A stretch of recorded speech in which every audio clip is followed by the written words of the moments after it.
নমস্কার বন্ধুরা, আপনাদের স্বাগত জানাই মধুর ঘরোয়া রান্নায়। আজ আমি বানিয়ে দেখাবো এঁচোড়ের কোপ্তা কারি। একটাও কোপ্তা না ভেঙে কিভাবে সহজ পদ্ধতিতে বাড়িতেই বানিয়ে নেবেন জেনে নিতে এই ভিডিওটি প্রথম থেকে শেষ পর্যন্ত দেখে নিন। এঁচোড়ের কোপ্তা বানানোর জন্য আমি প্রথমে এঁচোড়টাকে ছোট ছোট করে কেটে নিয়েছি আর হলুদ জলে কেটে নিয়েছি, কেননা হলুদ দিলে এঁচোড়গুলো কালো হয় না। এবার আমি এটা সিদ্ধ করে নেব। এই জলটা ফেলে দেব, দিয়ে আমি প্রেসার কুকারে দিয়ে সিদ্ধ করে নেব। আপনারা কড়াতেও সিদ্ধ করতে পারেন। এর মধ্যে পরিমাণ মতো জল দিচ্ছি, দেব অল্প পরিমাণে হলুদ, আর দিচ্ছি 1 চামচ নুন। এর সঙ্গে দিচ্ছি একটা মাঝারি সাইজের আলু দিয়ে এবার দুটো সিটি দিয়ে সিদ্ধ করে নেব। এঁচোড়টা সিদ্ধ হতে হতে আমি একটা মশলা করে নেব। কড়াটা গরম বসিয়ে দিয়েছি, গরম হয়ে গেছে। এর মধ্যে দেব কিছুটা সর্ষের তেল। তেল গরম হয়ে গেছে, দেব 4 টুকরো ছোট ছোট দারচিনি,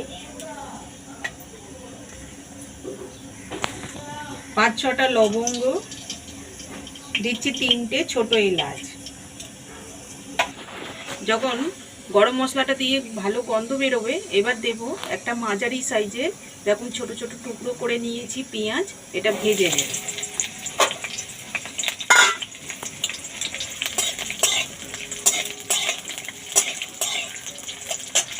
এর সঙ্গেও দিয়ে দেব 6-7টা রসুন, আর দেব আদা। পেঁয়াজ, আদা, রসুন যখন হালকা ভাজা হয়ে যাবে, এর সঙ্গে দেব 2টো শুকনো লঙ্কা। ঝালটা আপনারা যেমন খাবেন সেই অনুযায়ী শুকনো লঙ্কা দেবেন।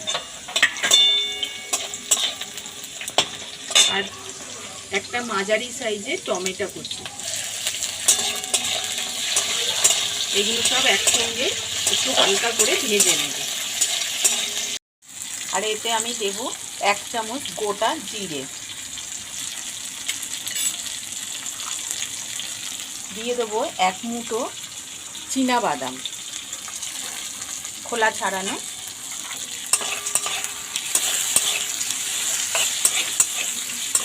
দিয়ে এগুলো সবগুলো আবার ভালো করে আরেকটু ভেজে নেব। আপনারা দেখুন সব মশলাগুলো ভেজে নিয়েছি। এবার এটা আমি তুলে নেব। একটা থালায় আমি তুলে নিচ্ছি। এটা ঠান্ডা হয়ে গেলে আপনারা শিলে বা মিক্সিতে পেস্ট করে নিতে পারেন। 2টো সিটি দিয়ে নিয়েছি। এবার আমি জলটা ঝরিয়ে নেব।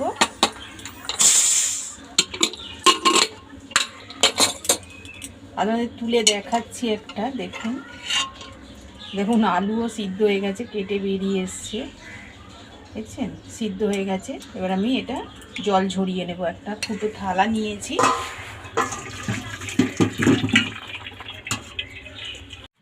বন্ধুরা, এঁচোড়টা সিদ্ধ করে ঠান্ডা করে নিয়েছি। এবার আমি হাত দিয়ে এটা মেখে নিচ্ছি।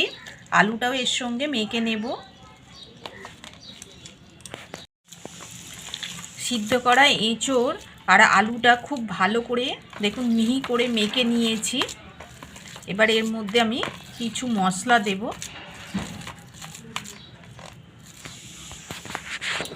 প্রথমেই দিচ্ছি নুন। নুনটা দিয়ে সিদ্ধ করেছি, তাই পরিমাণটা একটু কমই দিচ্ছি। এবার দেব একটা কি দুটো কুচনো লঙ্কা, 1 চামচ চিনি দিচ্ছি, টেস্টটা ভালো আসবে। 1 চামচ জিরে গুঁড়ো, 1 চামচ আদা বাটা, অল্প একটু গরম মশলা গুঁড়ো দিচ্ছি, 1 চামচ বেসন, আর কাঞ্চি ভাব আনার জন্য দিচ্ছি 1 চামচ চালের গুঁড়ো। দেব অল্প একটু হলুদ গুঁড়ো, এবার আমি ভালো করে হাত দিয়ে মেখে নেব। যদি মনে হয় যে একটু পাতলা ভাব হচ্ছে তাহলে আর একটু বেসন দিয়ে দিতে পারেন বা 1 চামচ চালের গুঁড়ি দিয়ে দিতে পারেন। খুব ভালো করে আমি সব মশলাগুলো মেখে নিয়েছি। এবার আমি বলের আকারে গড়ে নেব। আমি এই সাইজের করছি, আপনারা আরেকটু ছোটও করতে পারেন।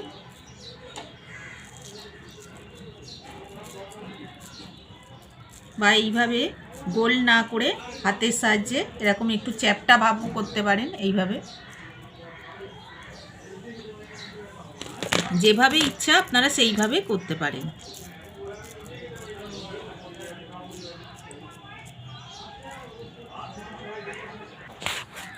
আমি 2 রকম আকারের বানাচ্ছি, এইভাবে আমি সবগুলো গড়ে নেব। সবগুলো দেখুন আমি 2 রকম আকারে তৈরি করে নিয়েছি। এবার আমি কড়াতে তেল গরম করতে বসিয়ে দিয়েছি। সর্ষের তেলে ভাজবো, আপনারা সাদা তেলেও ভাজতে পারেন। তেলটা গরম করে নিয়েছি, এবার আঁচটা মিডিয়াম করে এবার আমি ভেজে নেব এগুলো।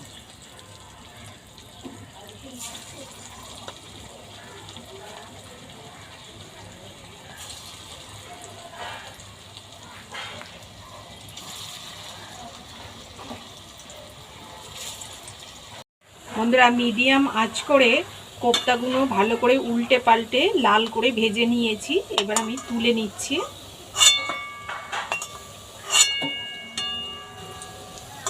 এইভাবে আমি বাকি কোপ্তাগুলো ভেজে নেব। বন্ধুরা আমি সব কোপ্তাগুলো ভেজে নিয়েছি। আপনারা এই ভাজা অবস্থায় টমেটো সস দিয়েও খেতে পারেন। এবার আমি ওই ভাজা তেলের মধ্যেই অল্প একটু নুন দিয়ে দিচ্ছি।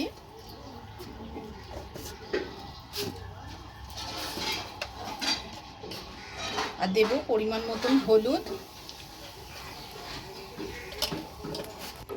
আর যে মশলাটা আমি ভেজে রেখেছিলাম, এই যে পেস্ট করে নিয়েছি, এবার এর মধ্যে দিয়ে দেব।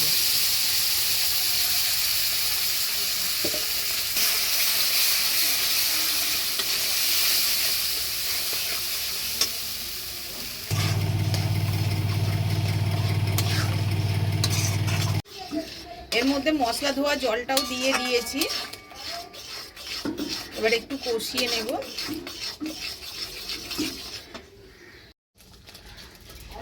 এর মধ্যে এবার 2 চামচ টক দই ফেটিয়ে নিয়েছি, দিয়ে দেব।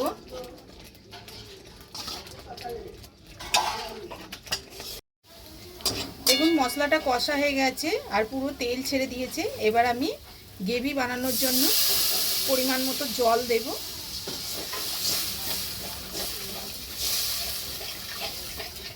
হালকা উষ্ণ গরম জল দেবেন, তাই টেস্টটাও খুব ভালো হয়।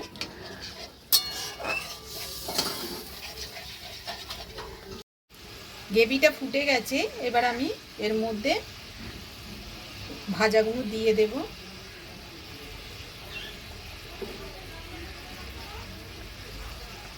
খুব বেশিক্ষণ ফোটাতে লাগবে না, 5 মিনিট ফুটিয়ে নিলেই হয়ে যাবে।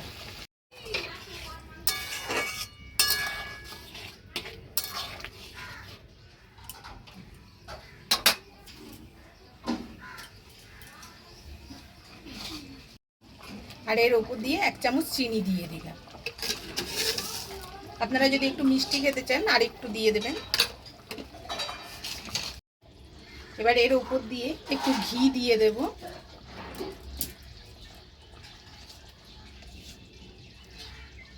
আর অল্প একটু গরম মশলা দিয়ে দেব।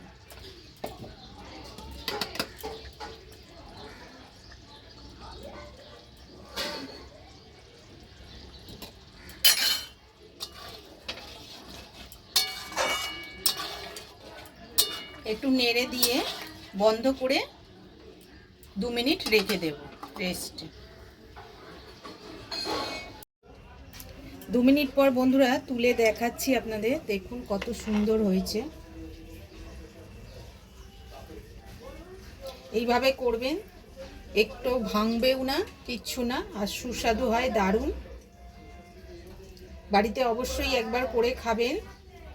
খেয়ে ভালো করে লাগলে কমেন্টস করে জানাবেন।